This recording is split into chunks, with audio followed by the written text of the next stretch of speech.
Shalom, gerakan pemuda yang Tuhan Yesus kasihi. Kita bersyukur bahwa Tuhan masih memberikan kesehatan kepada kita, dan pada saat ini kita bersama-sama akan beribadah kepada Tuhan. Tetapi sebelum kita memulai ibadah kita, mari kita memohon tuntunan Roh Kudus dalam saat teduh. Mari kita bersaat teduh.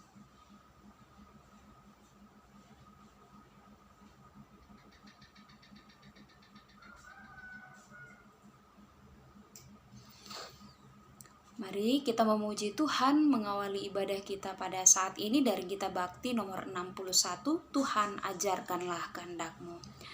Tuhan ajarkanlah kehendak-Mu, nyatakan jalan-Mu dan firman-Mu,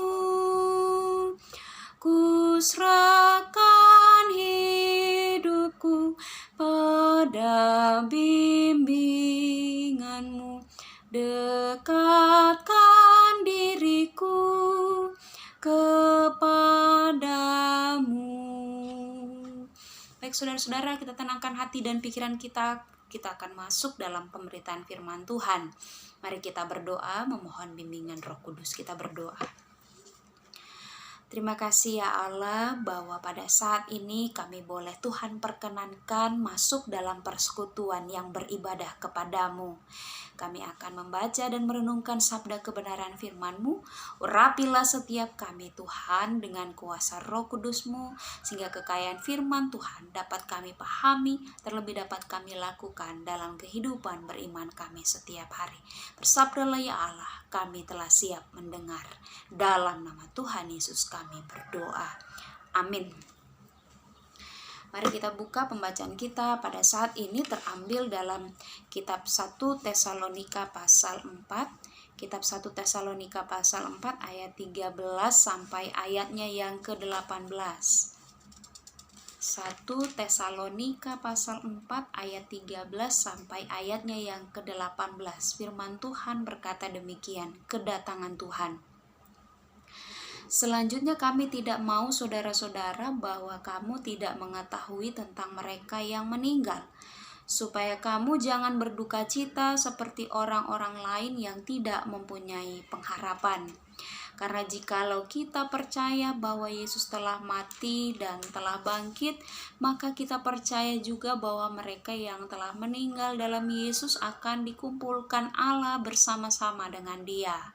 Ini kami katakan kepadamu dengan firman Tuhan. Kita yang hidup, yang masih tinggal sampai kedatangan Tuhan, sekali-kali tidak akan mendahului mereka yang telah meninggal.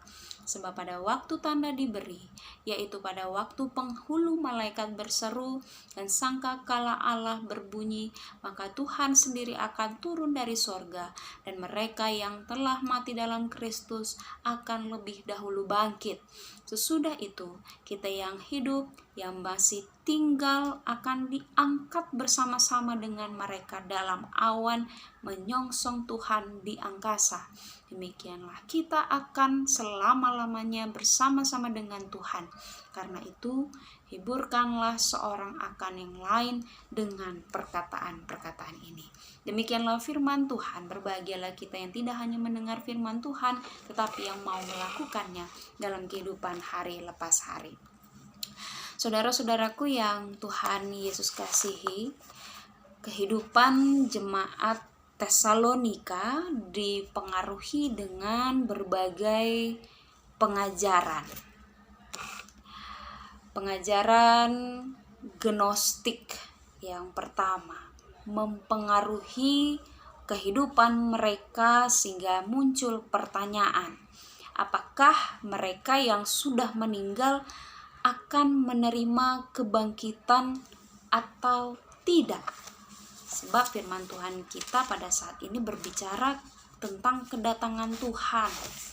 Ya, selanjutnya yang kedua, ajaran Yudaisme bagi mereka yang masih hidup, ya, bagi mereka yang masih hidup, mereka saja yang akan dibawa ke surga. Sedangkan mereka yang telah meninggal sebelum kedatangan Tuhan akan dibangkitkan dan tetap tinggal dalam dunia.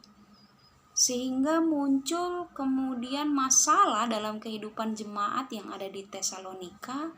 Mereka kemudian ingin dengan cepat, dengan segera menyaksikan hari Tuhan sebelum mereka meninggal. Sehingga kematian orang yang meninggal sebelum Yesus datang, yaitu menjadi sesuatu yang menyedihkan, menakutkan. Karena sepertinya ketika mereka meninggal, mereka tidak dapat menyaksikan hari Tuhan. Mereka tidak memperoleh keselamatan apa-apa. Dan bahkan mereka merasa bahwa kematian orang sebelum kedatangan Tuhan itu adalah suatu hal yang sangat disayangkan.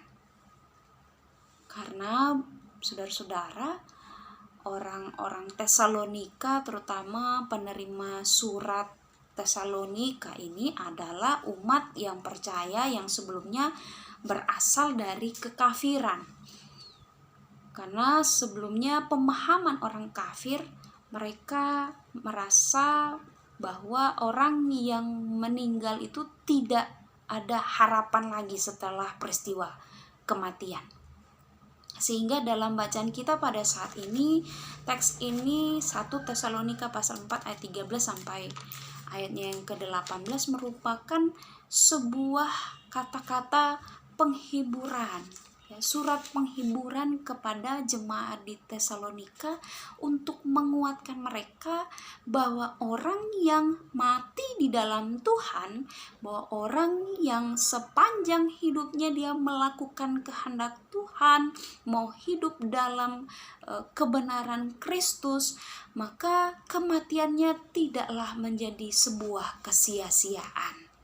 Sehingga kalau kita baca dalam ayatnya yang ke-14, karena jikalau kita percaya bahwa Yesus telah mati dan telah bangkit, maka kita percaya juga bahwa mereka yang telah meninggal dalam Yesus akan dikumpulkan Allah bersama-sama dengan Dia. Artinya, orang yang mati di dalam Tuhan, dia dikumpulkan Allah bersama-sama dengan Dia. Jadi itu adalah sebuah sukacita. Ada pengharapan, ada keyakinan yang teguh bahwa setelah kematian orang yang percaya kepada Tuhan, ada pengharapan bahwa dia akan hidup, tinggal bersama-sama dengan Allah di surga. Dan ini yang menjadi kekuatan pengharapan bagi kita yang masih hidup dalam dunia ini, bahwa baik mati ataupun kita yang masih hidup, kita adalah milik Tuhan dan hidup kita harus senantiasa kita pakai untuk kemuliaan bagi nama Tuhan, karena kita adalah miliknya. Karena baik hidup maupun mati, kita adalah milik Tuhan. Sehingga surat ini ditujukan kepada jemaat Tesalonika, tujuannya adalah supaya jemaat tidak kemudian sedih dalam waktu yang panjang, seolah-olah tidak berpengharapan kalau dikatakan dalam bacaan kita pada saat ini ayat 13. Selanjutnya, kami tidak mau saudara-saudara bahwa kamu tidak mengetahui tentang mereka yang meninggal, supaya kamu jangan berduka cita seperti orang-orang lain yang tidak mempunyai pengharapan. Saudara-saudara, mungkin ada di antara kita yang pernah merasakan ditinggalkan oleh orang-orang yang kita kasih, entah itu orang tua, saudara, sahabat, atau siapapun itu. Kita sangat mengasihi mereka dan kemudian kita terpisah dengan jalan kematian. Tetapi apakah itu membuat kita sebagai orang percaya kemudian terus-terusan merasakan kehilangan, terus merasakan duka cita yang mendalam dalam kehidupan kita? Tentunya kalau kita membaca teks ini, kita akan memperoleh pengharapan bahwa orang yang mati di dalam Kristus hidup, kematiannya tidaklah menjadi sebuah kesia-siaan, karena ia sudah dikumpulkan bersama-sama dengan Tuhan. Sehingga firman Tuhan pada saat ini mau menguatkan kepada kita bahwa kematian dan kebangkitan Kristus menjadi jaminan bahwa orang Kristen ya adalah milik Allah dan akan mengalami hal yang sama seperti Yesus yang telah mati dan telah bangkit. Demikian orang percaya pun ketika dia mengalami kematian, dia akan dibangkitkan dan dia akan dikumpulkan bersama-sama dengan Bapa di surga. Sehingga itu menjadi jaminan bagi kita bahwa hidup kita dalam dunia ini sepanjang kita masih diberikan kesehatan, kekuatan, nafas kehidupan oleh Tuhan, maka sepanjang itulah, dalam waktu itulah kita harus memakai waktu yang Tuhan berikan, Tuhan anugerahkan untuk senantiasa melakukan yang terbaik, sehingga kematian bukanlah sesuatu yang menakutkan lagi untuk kita. Karena ada orang yang kalau ditanya, siap enggak kalau hari ini Anda mati?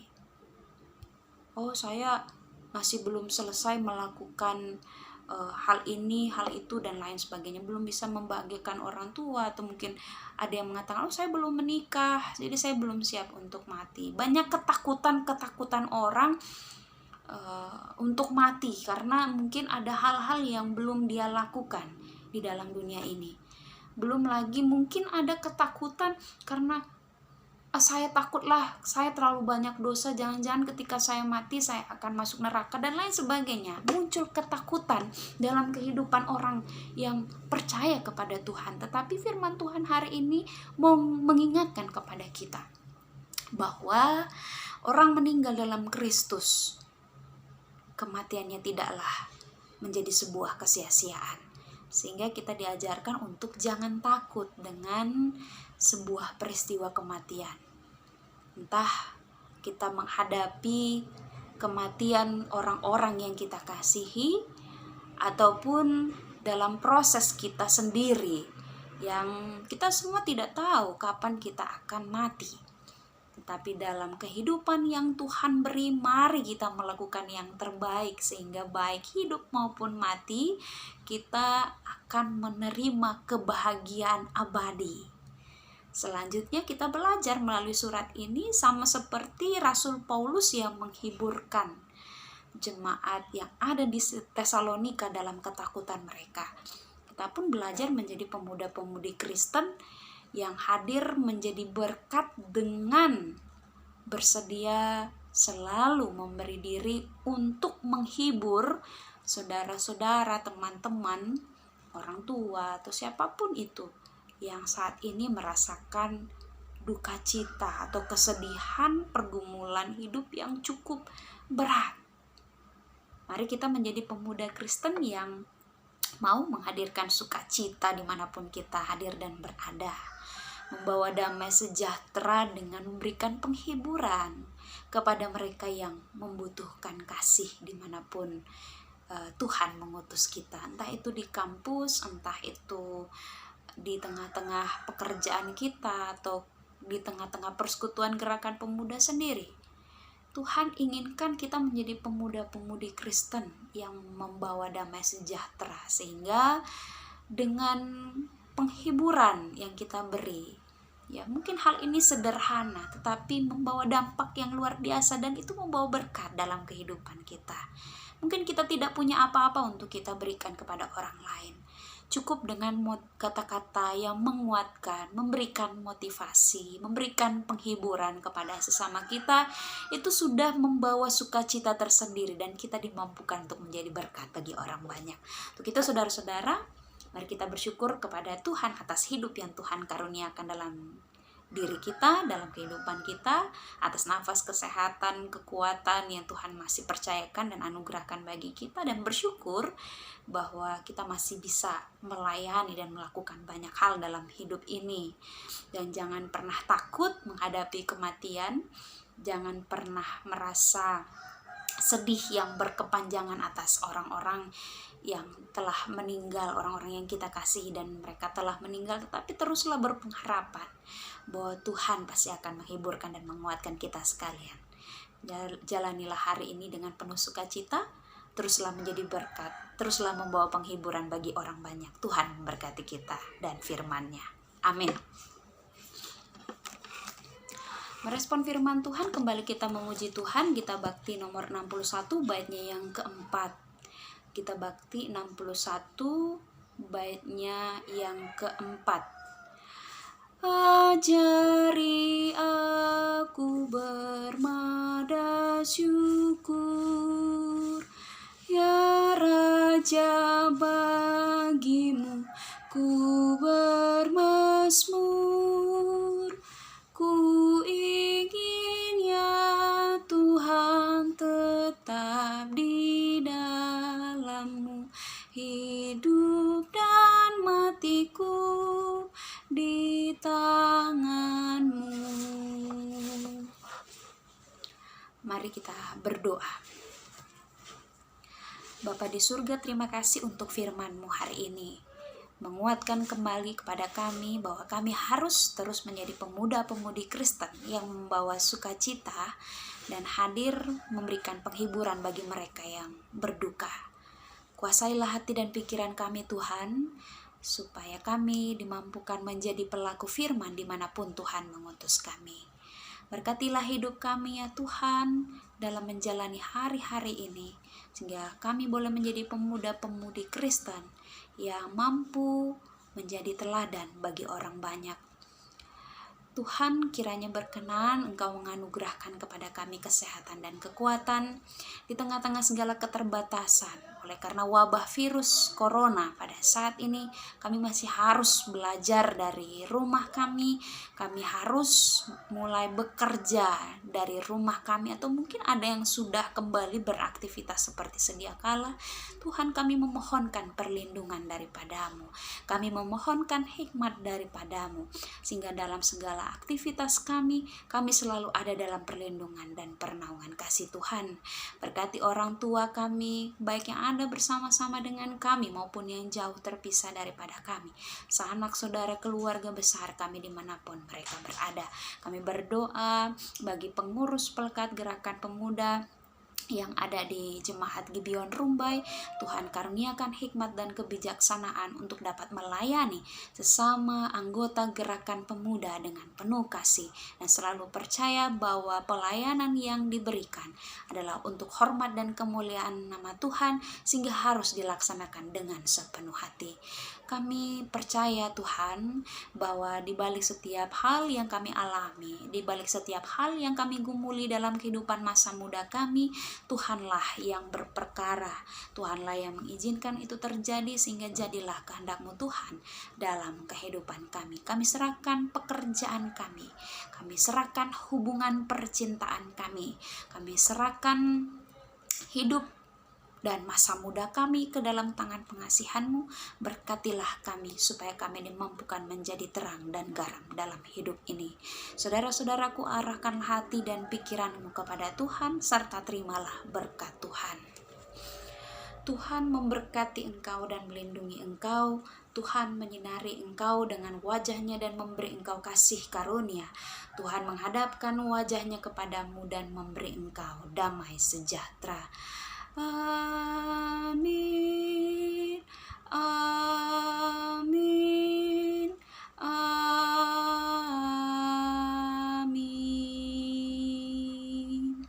Ibadah kita selesai. Tuhan Yesus memberkati. Shalom.